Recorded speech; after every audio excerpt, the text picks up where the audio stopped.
which we did pre-COVID.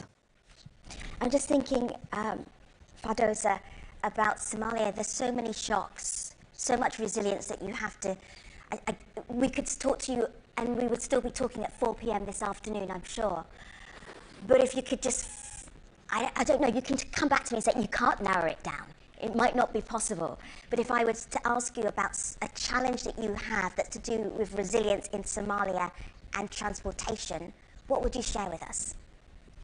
Thank you. I think our experience is different than the rest of the panelists because we have crisis after crisis constantly for the past 35 years. So the recent shock that we have, obviously we had the civil war for a long time, and then we have radicals like the Al-Shabaab for a long time again, almost 15 years now. And then we have political, instability. We have also the reason, but I would say shock that we have is the drought.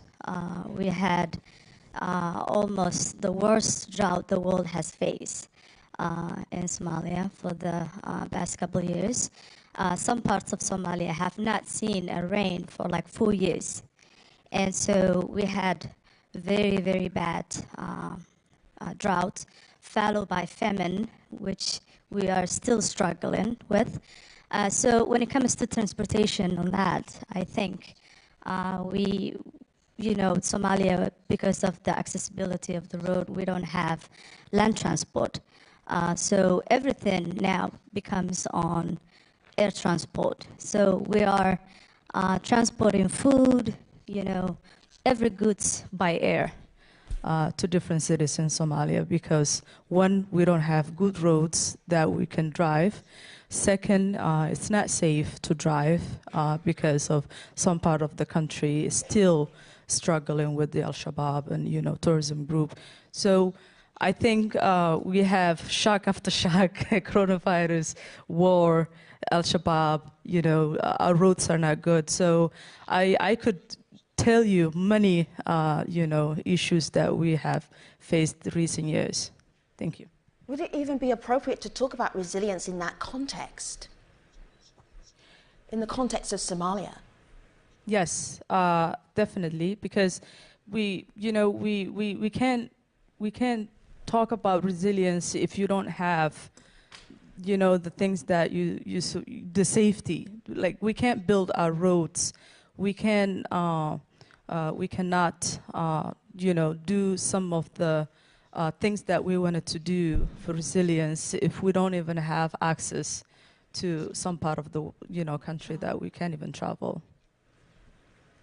Françoise, I'm thinking about a shock that Luxembourg would have had. Are we talking now climate change for Luxembourg?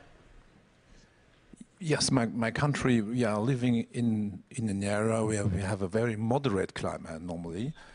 But in the last years, we had been hit by enormous changes in our climate. For example, heavy rains or even heavy drought periods that we had not known before. So in the last 3-4 years, complete streets had been washed away.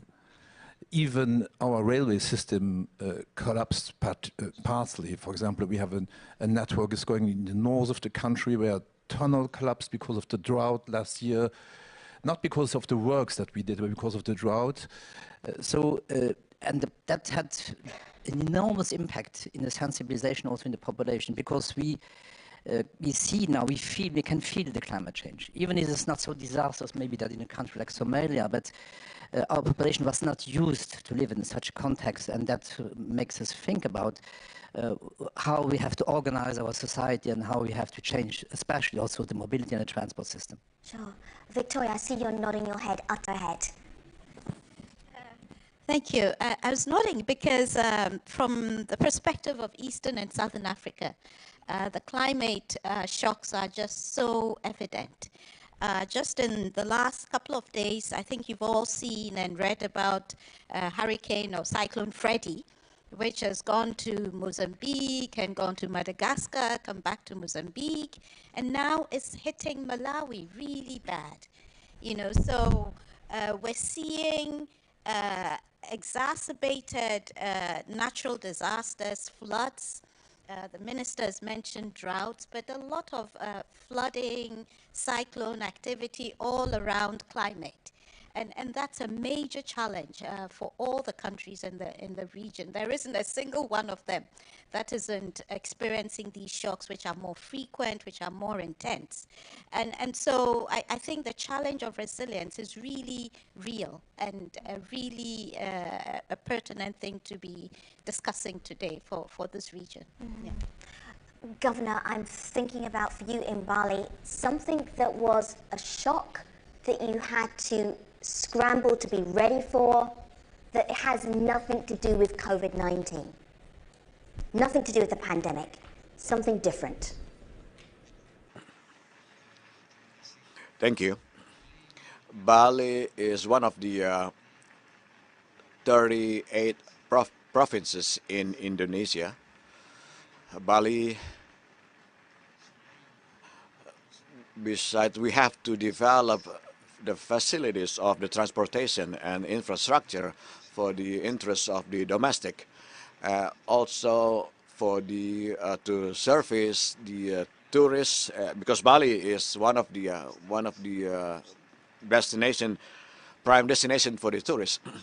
But the infrastructure that we built include also the land, air, and also air, and to be integrated, that could reach all the Bali parts, all the kabupaten, all the regencies in Bali, and also because the transportation that we will develop in Bali is also in line with the local wisdom, and also the 𝘕ci Narkonsagerti in Bali. So the transportation we built is to provide the needs to service the domestic people and also the tourists, the international tourists, and also the Indonesian tourists. But the most important thing that for us, that the transportation that could not pollute the air, because air could be polluted because of the transportation using the fossil fuel. So in Bali, we implement the friendly environment, non-organic, not using the chemical fertilizer, pesticides, and also we have to implement the clean energy from the top to the down, and also we implement the transportation environment friendly, that is transportation based on the Partrai.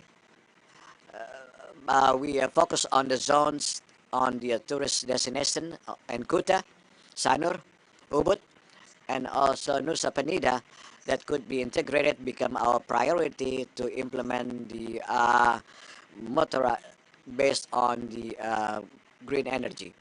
And also we have to keep this nature clean, and also we have to keep our life healthy. We have to also to make some to promote the Bali to be the very challenging tourist destination. Kalau kita Climate change, conflict, disruptions, where do you start the planning stage? Are we reacting or are we thinking ahead and planning? I'm going to ask you from your perspective of the jobs that you do. And please be honest, if you're reacting, it's also helpful to know how you react very quickly. And if you're planning, how did you get that funding to plan that far ahead? Aaron, you start, please. Sure, first, dan saya kira mungkin I mean, let me give you one clear example. Should you electrify your public transport, or you provide more buses, more frequencies, more routes with the old buses? I mean, these are decisions you have to take every day. When it comes to decisions, I think Aaron, what decision did you decide? electrification. Okay. We're electrifying all our public transport like many countries are doing. But anyways, the issue is this, that you need the businesses on board. I mean, if you don't give stability, they will oppose whatever you decide. So you need a clear vision. The business committee should know where you're heading. And short-termism is not a key. I mean, for us politicians, you have an election every 5 years. and you might decide what will help you in 5 years' time. You cannot do that with transport, logistics, and the environment. You have to look ahead, 20 years, 30 years from now, you plan, you give stability, you implement. I know you say that out loud, but what really happens? Transport planning doesn't last for 20 years, does it? It will change according to who's in power. If you decide that you're going, for example, to decarbonize your fleet, being public transport, your vehicles, your shipping, aviation industry, and you subscribed to the COP26, COP27 Fit for 55 package, you have to implement them. Otherwise, you're a signature for nothing. Sure. Francoise, how do you plan for those? We knew climate change was happening, but there are lots of parts of the world who are watching it happening in other parts of the world, and it wasn't really hitting home as early as it should have done. What is Luxembourg doing? Luxembourg is a rich country which was based mainly on individual motorized mobility, cars or whatever, but we started a huge change 9-10 years ago, and we developed a holistic view on the mobility sector in general. So it's not, you have not one solution to become more resilient. You must look the whole system and look how inefficient it was until today. And I would say even no matter if it is a rich or poor country, in most of the countries in the last century, we planned the mobility and the transport sector in the most inefficient way. We looked at all the modes of transport separately instead of looking at them together and how to combine them. And we did not look them from the point of view of efficiency. And there you must start, have the plan, an holistic view. And then we did a shift in our investment policy. In the last century, we invested, I would say, 80% of our public money in the infrastructure domain to create roads for cars. And we shifted this completely. So today, we're not only investing in roads for cars, but we're investing in roads as a mobility, as a multimodal corridor. So we see in the roads not only a car, but a bus, a tram, cycling lanes or pedestrians, room for everybody. And so with this view, with this vision, with this plan we have now, we had the chance to really to mobilize also the society, which was completely also in their mindset based on individual car to really to understand what we want to do. So you have to visualize also what you want to do and create quick wins in a short time. For example, in Luxembourg, cycling policy or cycling culture had completely disappeared. 15 years ago, when you traveled around in our country, you did not see many cyclists, maybe to do some sports, but not for the everyday use. So really, completely today, it changed what happened, what we had 10 or 15 years ago. So we are not already over the top of the hill, but we are on a good path. And that you have to describe, you have to have this vision and even show with your daily investment policy that you really want to create a more resilient transport system. 𝘕𝘀𝘢𝘯𝘴, can you take us into your planning meetings that you have? I feel like you have the toughest job in government, but I'm sure every minister in Somalia's government thinks the same thing. What are you planning for? How are you planning? Thank you. I think we are. Well, you know, Somalia is not a rich country. We are a very poor country, struggling to pay our bills. And so when it comes to investment and planning, it's very difficult for us. So that's luckily we have World Bank and partners like that to help us sometimes.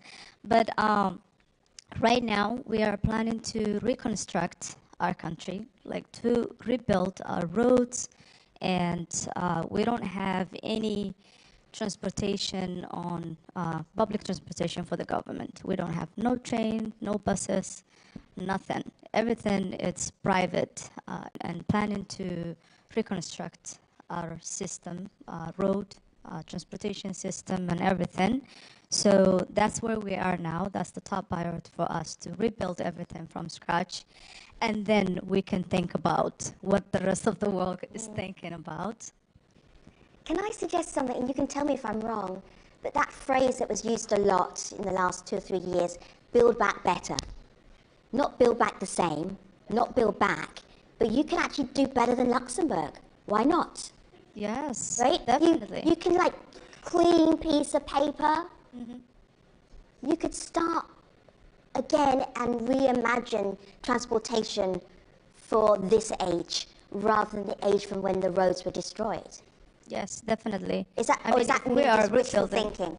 yes, definitely. If we are rebuilding, obviously we want to rebuild better Yeah. and more advanced. Yeah. So it's all about your ability of investment. How much are you willing? How much do you have to go and invest better than it was before? How much do you need? A lot. Tell that to Victoria. She knows. Victoria knows. We need a lot. We need to catch up, Victoria. So this is the nitty-gritty of this conversation, isn't it? It's not that we don't have the imagination. It's also about the financing. Victoria. Thank you. Look, I think just looking at the countries of Eastern and Southern Africa, or maybe Africa in general, just a couple of points to start with. First, you have countries like DRC that have very little transport infrastructure or transport services. It's a huge country.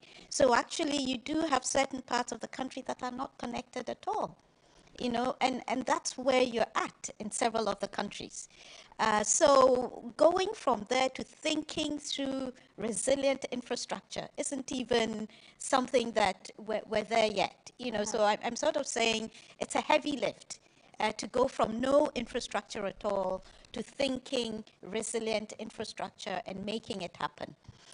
We also have situations, as I've said, these countries are very prone to climate, whether it's the extremes of drought or whether it's the floods and the hurricanes and so on that come with it.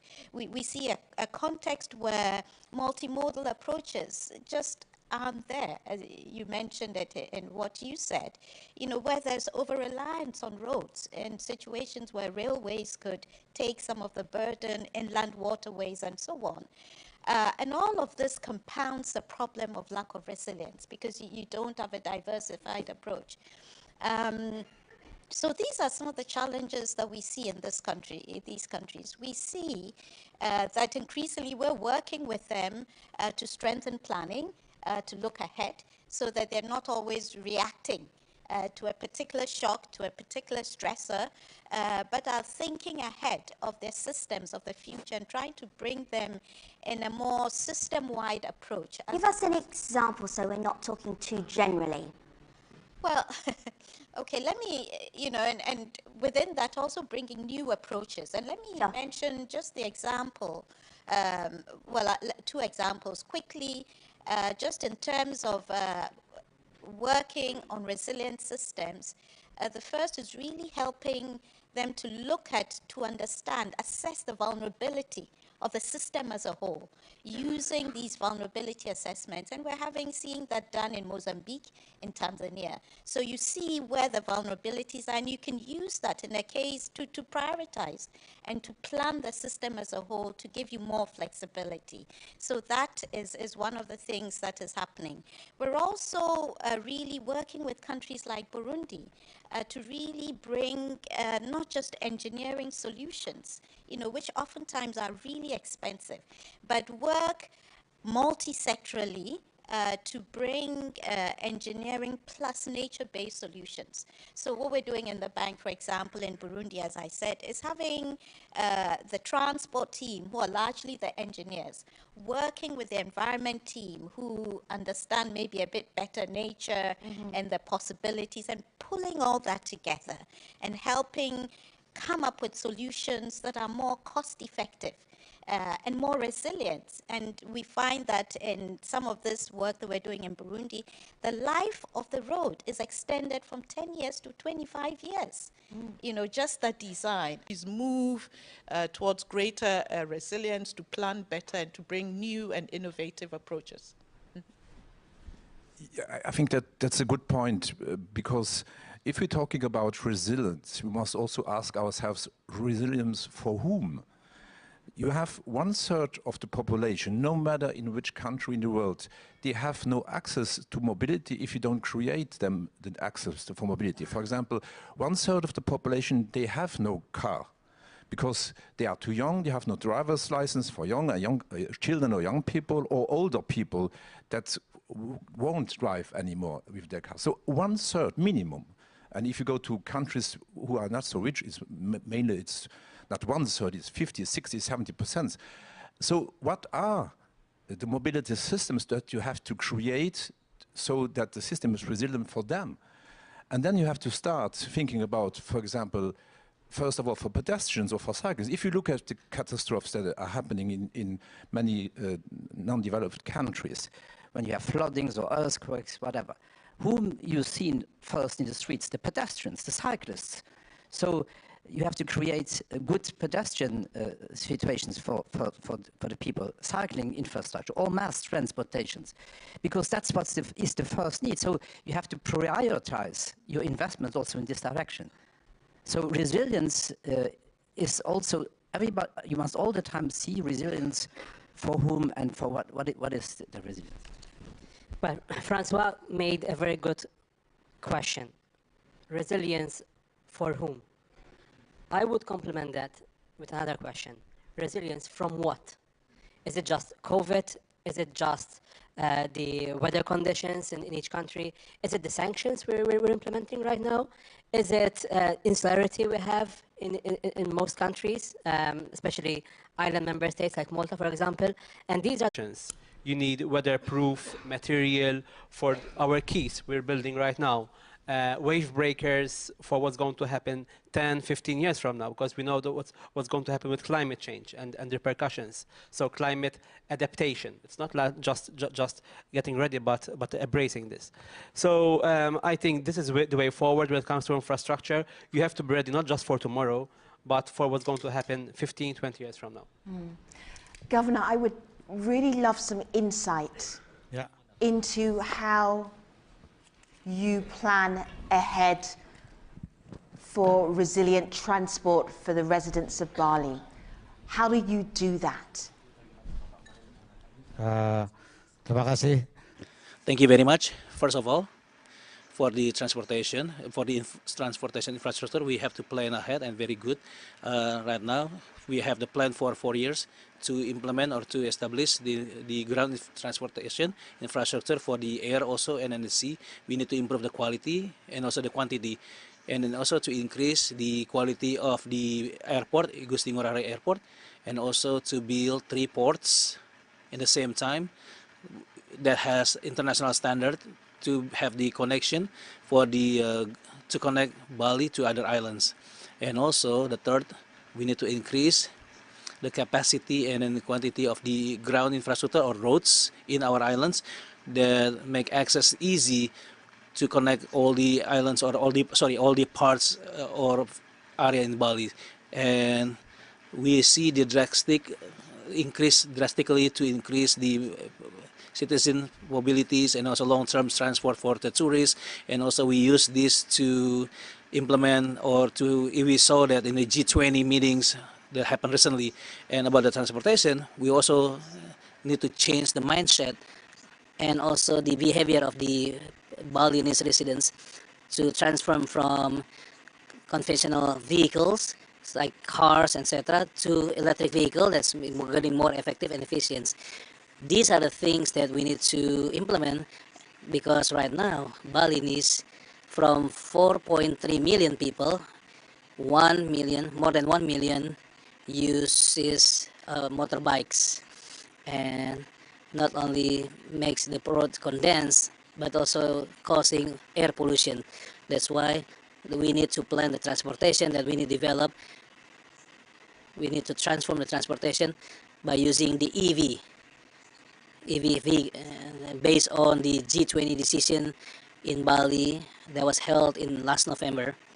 And we believe that Balinese, they are very easy to be involved in discussion, and then they are easy to change their mindset in terms of adapting or transform from the conventional vehicle to electric vehicles or battery-based vehicle. These are the things that we need to do to protect and to preserve the environment and to protect the air in Bali, and also to increase the quality and the competitive advantages of Bali, so that Bali moving forward in 2025 or 2020 or 2045, our target, Bali meets zero tolerance, and then we can achieve that goal.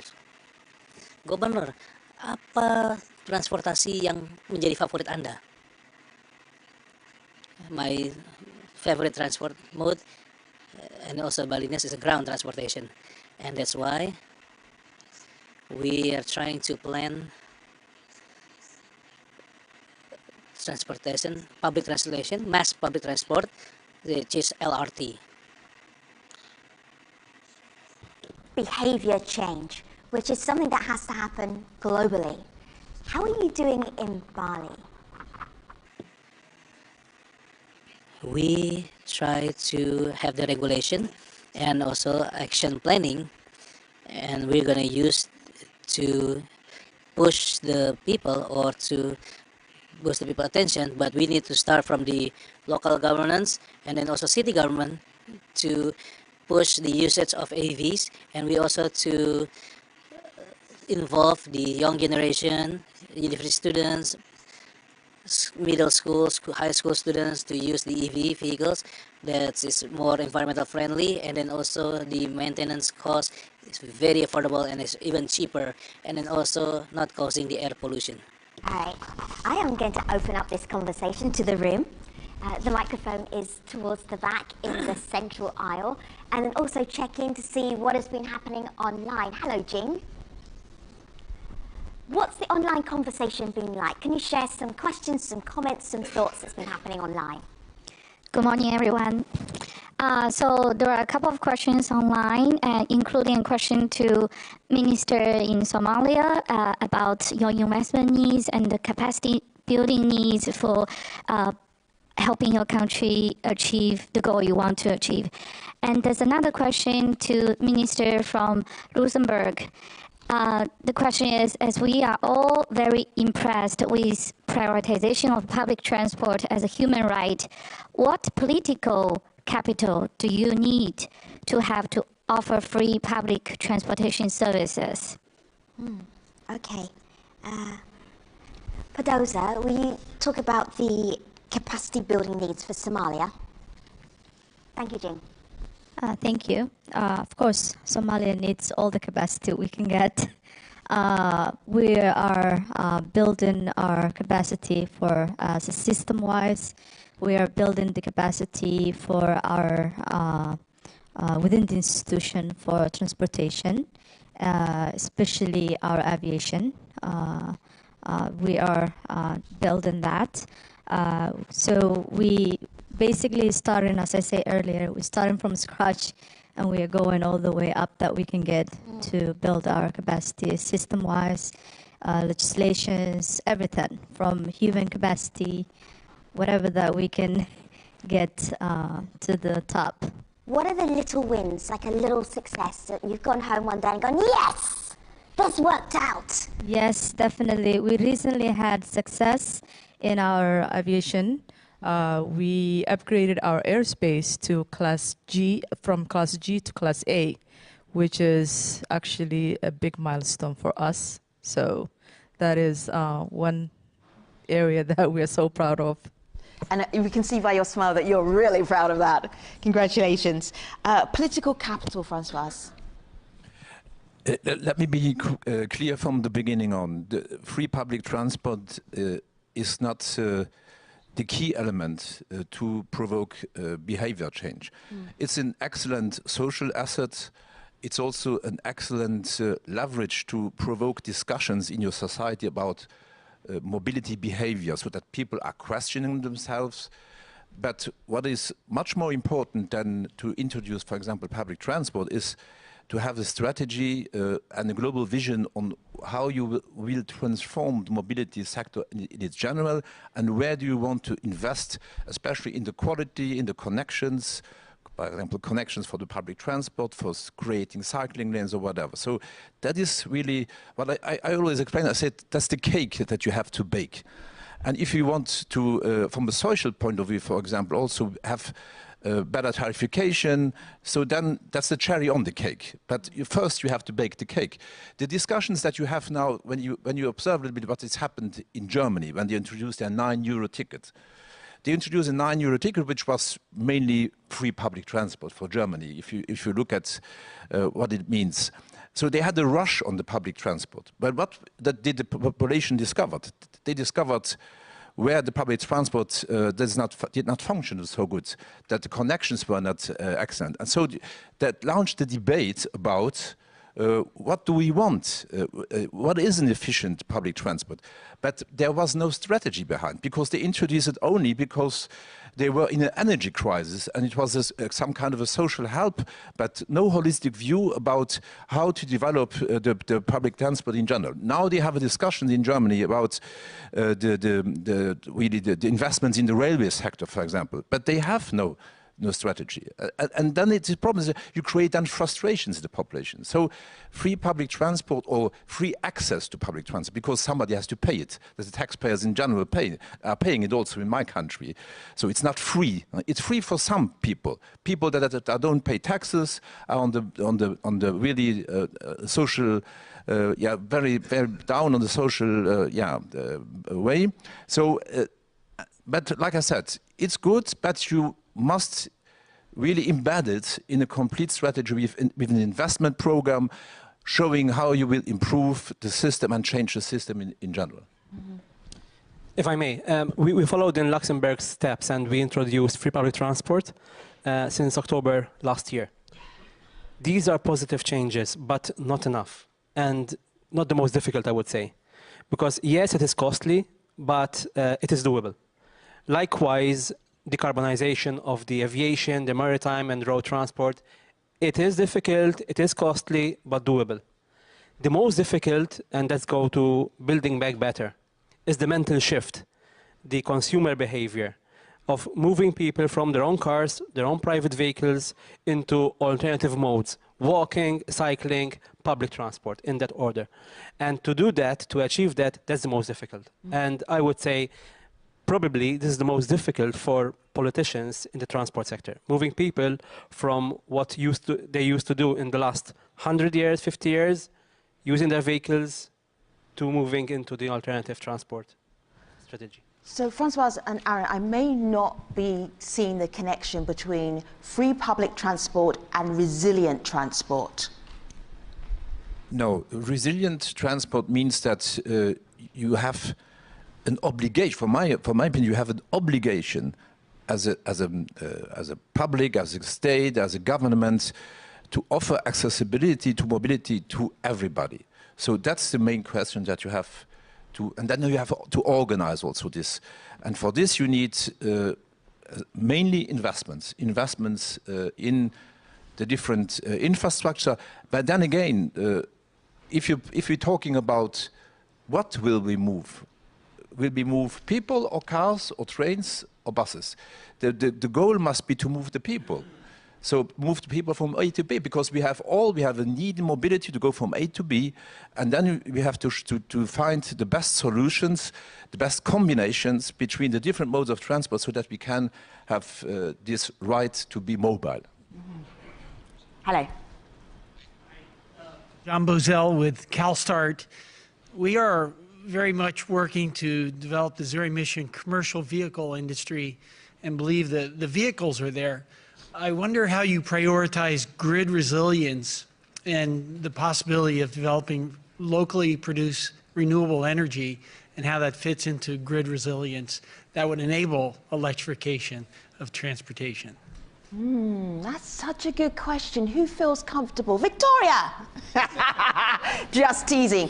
But I was at the Least Developed Countries Conference in Doha recently, last week, maybe week before, and one of the things about development and helping countries like Somalia is how do we think about tech and progress if we can't even get regular electricity? So that was the biggest challenge. Like, let's get some electricity, then let's think about what is possible, and then maybe resilience. So that still reminded me of that particular conference and some of the struggles. This is a hard one. Who wants to take this one on? Aaron? Well, it is a very good question. I think each and every government is trying to answer that, taking also not just the developing, but also the developed countries. I mean, do we have enough energy to go for full electrification of buses, of the aviation, of the maritime industry? That's a big question mark. And each and every government is trying to resolve that. Just last week, we were in Stockholm under the Swedish presidency, and we had a meeting at council level between not just transport ministers, but also energy ministers. We met together to discuss exactly this. And I would ask and add one further question. What about the charging pillars? Let's go for EVs, fine. Malta is going to electrify 65,000 cars by 2030. Now, for our numbers, that's a lot. How are we going to cope with the electric pillars in each and every street when you have apartments like 8, 15 floors high up? These are the questions we have to answer. What does it require from a government's perspective in order to create a grid that's powerful enough to do that? Definitely, you need the energy and also the diversification. So you should have a multiple source of energy, renewables, but not just. Sure. Let me come in and not to directly answer the question, but say a little bit again from the perspective of the African countries. Grid solutions will be prohibitively expensive. You're not going to be able to serve everybody through the grid. You're going to need off-grid solutions, and this is a place where private sector can come in and work alongside the public sector to bring solutions. So these are things that countries are looking at more, to bring the grid and the off-grid, the public and the private, to work together. The bank and IFC are supporting in this endeavor. So the question that you've asked is way ahead in the future for some of these countries who don't even have access to electricity for the majority. I wanted to come back to some of the comments you made earlier. Thank you. And about behavior change. And we've been talking about behavior change on the part of consumers and citizens.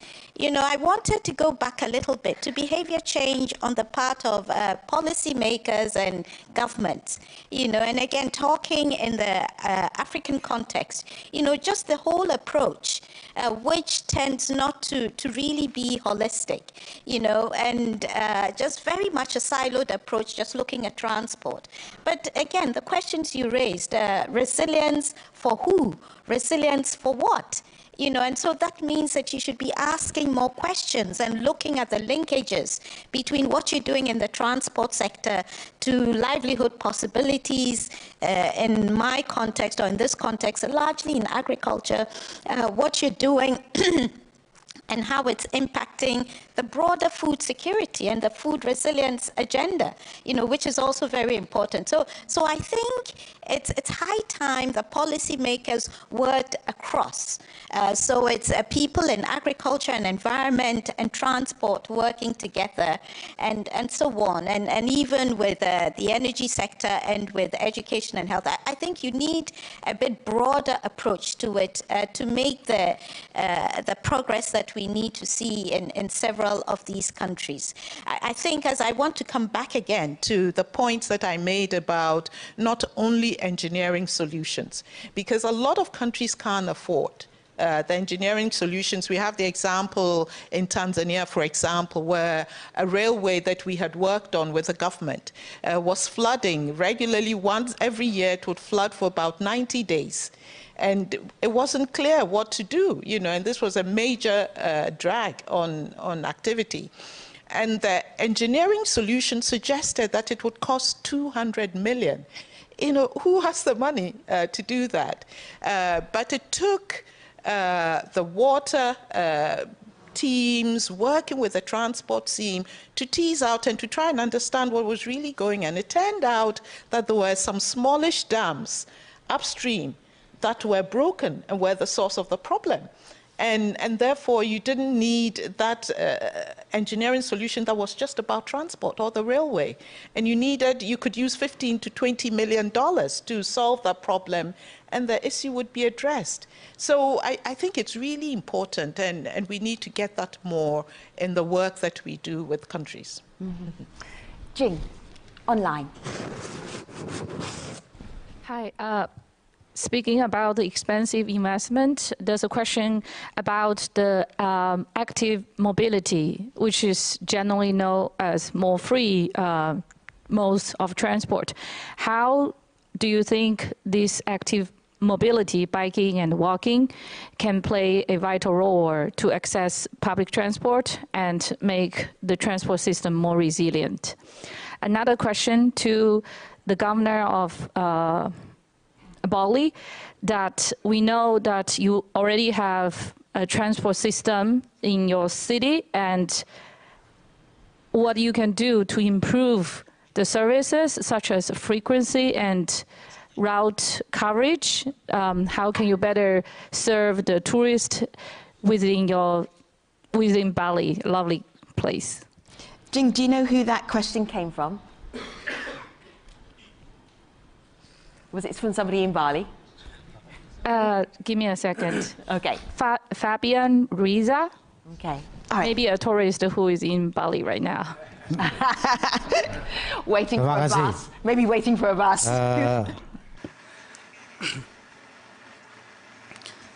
Thank you. In Bali, we have 8 municipalities in one city, and the tourist sites or the tourist places with quite many visitors, which is the Badung municipality, Denpasar city, and Gianyar Regency, and then also Tabanan. There are 4 regions. In these areas or regions, first of all, we already serve the ground transportation with bus for public bus, which is environmentally friendly to serve from point to point in the tourist areas. And then also the next that we are already design or plan the ground transportation in the form of train, which in form of LRT from Kuta to Central Park to airport, Igusti Ngurah Rai International Airport, and then it will be connected to Sanur area and Ubud area. And at this time, from the transportation perspective, we don't have any, or we don't face serious challenges. We need to improve the quality, the frequency, the capacities, to anticipate the spikes of tourism or visitors that come to Bali. Other than that, we don't have any problem. And aside from transportation, we also need to resolve situation or problems related to environment.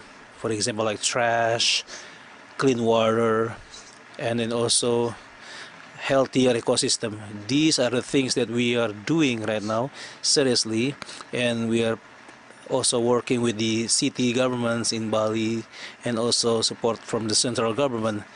About the infrastructure and transportation, we get more support from central government in terms of the budget. We need to have the scheme and the format about the cooperation between government and also businesses, and also trying to involve international donors or international organization. 𝘕𝘓𝘢, you can ask any of your co-panelists a question. Which person would you pick and what would the question be? Me? Absolutely, yes. Sorry, what was that again?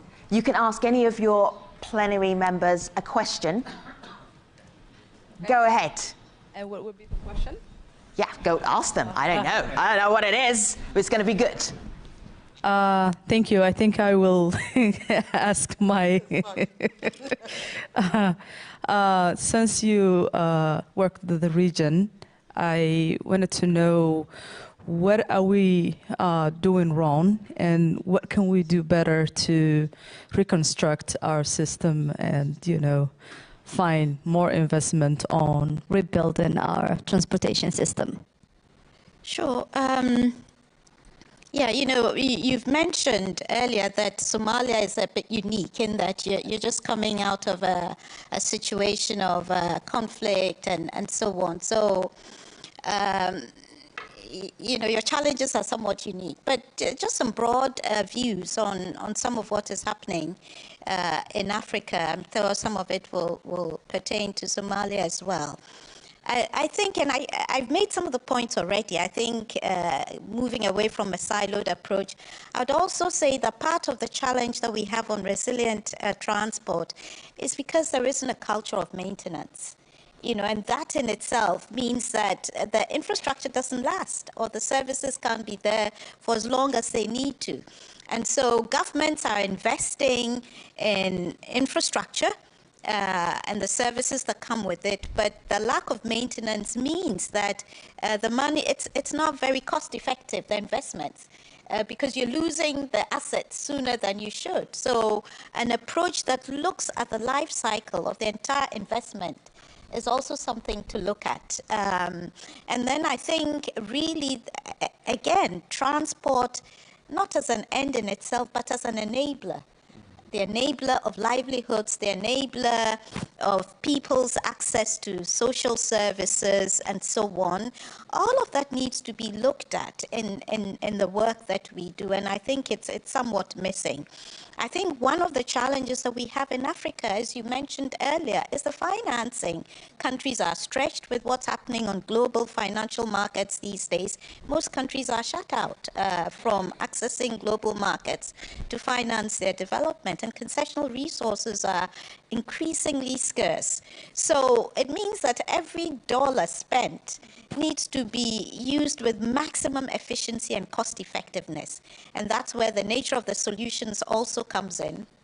And I think really doing much, much more to leverage the private sector. You've said that in Somalia, a lot of what is going on is already financed by the private sector because the state doesn't really have the capacity to be there. And that is good. That's a start. How do you formalize it to a system where you're getting public and private money coming together to really make progress? And I think this is really lacking in Africa. This is an area that we're trying to help, but we struggle also as a World Bank, trying to help de-risk so that the private resources can come in to support infrastructure development. It's something we need to continue to think creatively about and try to bring solutions to the table. So those are some of the issues. I think better planning and prioritization. You've mentioned weak capacity.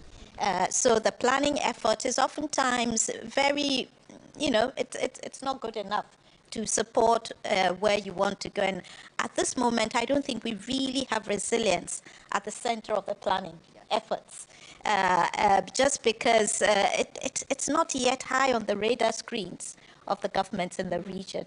So those are some of the things that I think are problematic, and we're happy to continue to work with countries, including Somalia, to address them. Thank you. Thank you. Aaron, you can ask anybody on the plenary a question. Well, just yesterday, during one of the sessions, we were introduced to what Luxembourg is doing with the alternative modes of transport, especially cycling, as a test case, and I would like to understand better what Luxembourg is doing to replicate, just like we did with the free public transport. So, like Stencho said in the introduction in your remarks, in urban areas, the mobility needs of the people are mostly under 5 kilometers. And Luxembourg is a country, but it's like a big urban area. We have 630,000 people living there, 230,000 commuters per day coming in the country, so around 1 million people, and really concentrated on 2,600 square kilometers. So it's an urban area. And in my country, it's more than 50% of the the movements that are happening in my country are under 5 kilometers. Even a third is under 1 kilometer. And that we were the most underdeveloped country regarding cycling policy 10, 15 years ago. It was really crazy. So the best mode of transport for a situation like we have, like it happens in my country, and no cycling policy. And that we changed. And now we are building 600 kilometers of cycling infrastructure all around in the country to really get from north to south and from east to west in a comfortable way, in a secure way by cycling policy. And we introduced also a subsidiary system so that, for example, municipalities that build in their municipality also cycling lanes and connect them to the national cycling grid network, they will be subsidized by 30% by the state to do it. So the aim is very clear, really having in 2035 a country where you really a cycling country, where you can use your bike for everyday use as much as you need, as much as you want, especially because we know that it is one of the best assets that we have to resolve our congestion problems in our country. Mm. Thank you for your patience. Yes, of course. My name is David Edmondson. I am a transportation planner here in the U.S. One of the issues that we've had here oftentimes is bad roadway standards that inhibit our flexibility in building resilience or building cycleways or sidewalks that work. How have you had to address standards to improve resiliency? So to build out a cycling system in Luxembourg, say, or in Somalia, how have you looked towards global examples and standards so that as you rebuild, it's done in a way that fits with your goals for the country? Who are you looking to for your model? Oh, you're pointing. No, you. Yeah, 𝘱𝑗𝑎, it's all you, 𝘱𝑗𝑎. Yeah, who are you looking to? Thank you. It's a good question. I don't think we are on that stage yet. We are at the pre-planning stage where we are now thinking, okay, what can we do to have something that's functioning? We're not. So does the pre-planning stage involve planning? Yes, it does. I mean, but it's not. We're not. You're planning to plan. We are planning on how can we rebuild our roads. Okay. And we are not. Yeah. No, finish your thought, and then Francoise will pick up from you. Yeah. So we, as I said, we are on the pre-planning stage where we're thinking, okay, how can we rebuild our sidewalks, our roads, our system? So we're not in the best shape on thinking what is the standard, what's the, we're not there yet, I think. So this is a really good reality check, isn't it? When we look at developing or conflict regions and the reality, and then what might be possible but not yet. Francoise, what were you going to say? Yeah, in our mobility plan 2035, we made a new classification of our roads, because the road is an infrastructure for mobility. And in the mindset that we had in our society, that we still have in our society, is that roads are there for cars. And we did a complete new classification. We said a road is a multimodal corridor for every mode of transport. So if we build a new road, impossible to not think immediately that there is enough space on this road, for example, for pedestrians, for cyclists, for trams, for buses, for everything that you need in the mobility system. And that's a different approach. So, and then we did a classification also for roads inside of urban areas, outside of urban areas, and then to look to really that inside of the urban area, humans are the most important things that we have to look at. because the urban area, the car is tolerated in the city, for my opinion, or in the village. The car should be tolerated. It should be possible for the car to go from A to B where it wants in the city, but only it's not the same if you run inside the city or if you run outside the city. So a complete new classification, and with this, we retrofit, in fact, then the mobility system in general. Conflict and disruption, I would like you to give our audience online and in the room one recommendation from your experience. What would you like to recommend they do when they're also in that same situation? Aaron is looking thoughtful. Unleash the thoughts.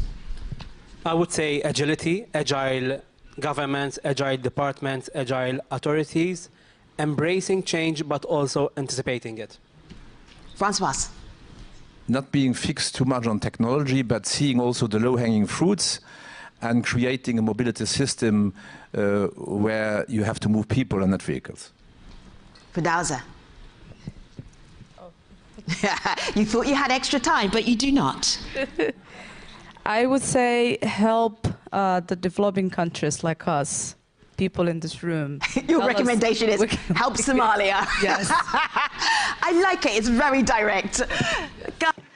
Pak Gubernur dari Bali, silakan kira-kira rekomendasi ada yang memberikan soal transportasi yang ketahanan ini.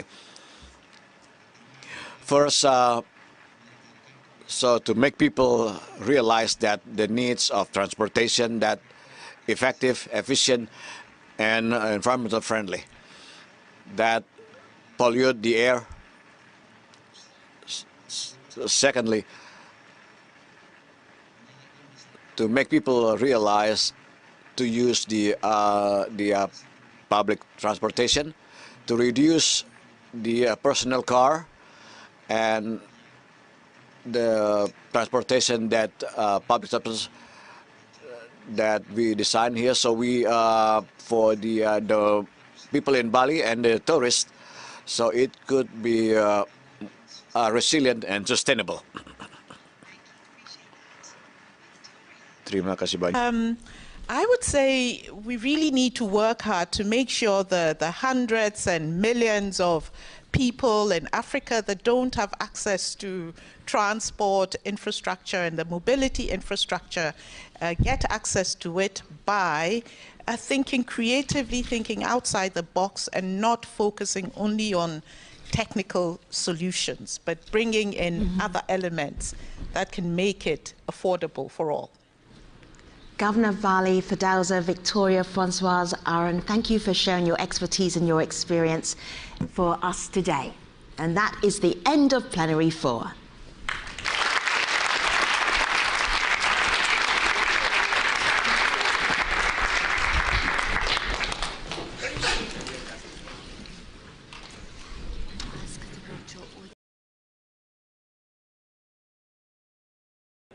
Welcome, everybody, to Transforming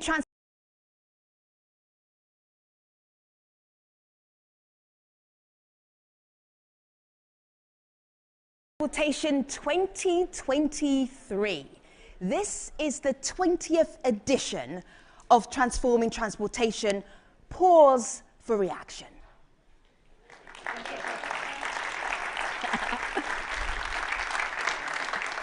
Longer pause for a better reaction.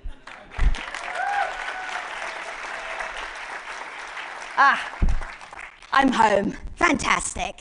All right, accelerating toward green and inclusive mobility is what we are doing over the next 2 days. In the room here in DC and also virtually as well. The virtual audience on this, you told everybody who you are, where you're from, why you're here, but I want you to hear the in-person audience welcoming you virtually because we're all in this together. In-person audience, say hello to the hybrid audience. Go ahead.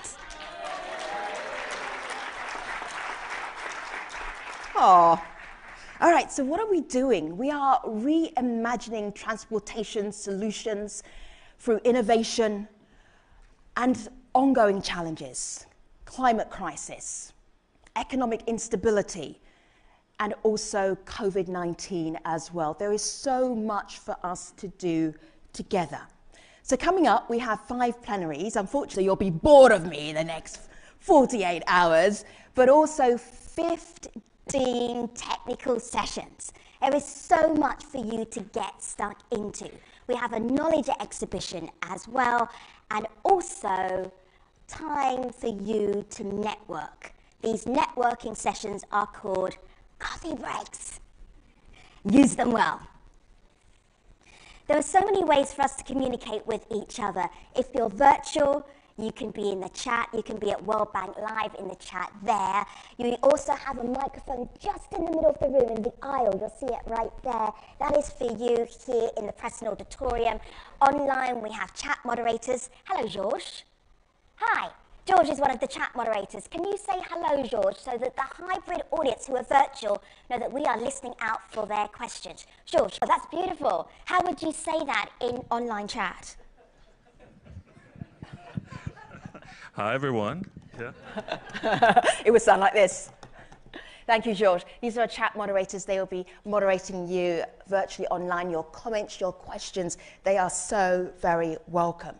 We would not be here without our lead sponsors, Visa and FedEx. We thank you. Our development sponsor is FIA Foundation. The media partner is CNBC Africa. You will feel the presence of our very important sponsors through the next 2 days. We thank you. Transforming Transportation is